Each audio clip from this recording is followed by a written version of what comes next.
Iran যুদ্ধে যুক্তরাষ্ট্রের অস্ত্রের মজুদ কমে গেছে। মার্কিন গোয়েন্দাদের এমন সতর্কের পরও ট্রাম্প প্রশাসন বরাবরই তা অস্বীকার করে আসছিল। ডোনাল্ড ট্রাম্প বলেছিলেন তাদের অস্ত্রের কোনো ঘাটতি নেই, বরং অনেক বেশি অস্ত্র মজুদ আছে।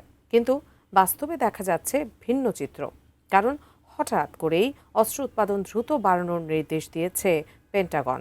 তবে কি সত্যি কমে গেছে যুক্তরাষ্ট্রের অস্ত্রের মজুদ? বিস্তারিত ডেস্ক রিপোর্টে। ইরান যুদ্ধের প্রেক্ষাপটে বড় ধরনের সংকটে পড়েছে মার্কিন সামরিক বাহিনী। ফুরিয়ে আসছে তাদের শক্তিশালী সব ক্ষেপণাস্ত্র এবং গোলাবারুদ।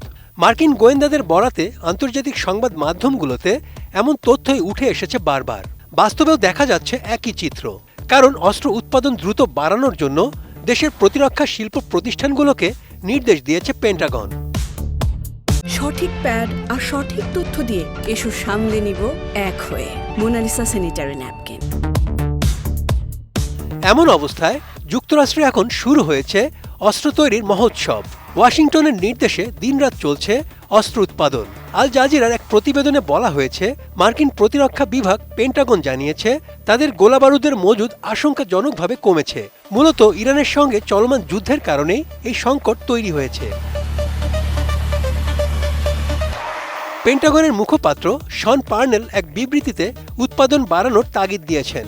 হুমকি মোকাবেলায় যোদ্ধাদের হাতে দ্রুত অস্ত্র তুলে দিতে চায় কর্তৃপক্ষ।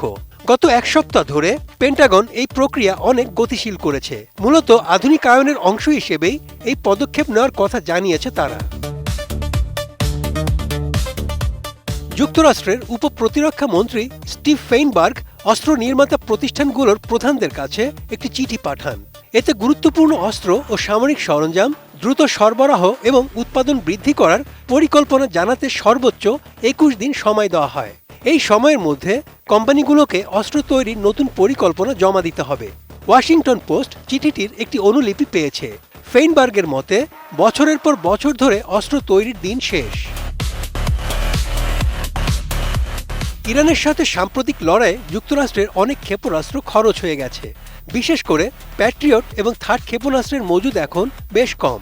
Centre for Strategic and International স্টাডিজের মতে, এই সংকট বড় ধরনের ঝুঁকি বাড়াচ্ছে। পর্যাপ্ত অস্ত্র না থাকলে মার্কিন বাহিনী শত্রুর বড় হামলার মুখে পড়তে পারে।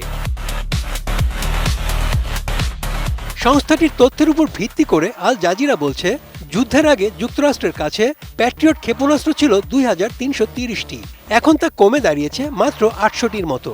অর্থাৎ দেশটির 65% ক্ষেপণাস্ত্রই শেষ হয়ে গেছে। থার্ড ক্ষেপণাস্ত্রের মজুদও আগের চেয়ে 38% কমে এসেছে। বিশেষজ্ঞরা বলছেন, যুদ্ধের আগের অবস্থায় ফিরতে আমেরিকার কমপক্ষে 3 বছর সময় লাগবে, যদিও মার্কিন বড় কোম্পানিগুলো ইতিমধ্যে কাজ শুরু করেছে।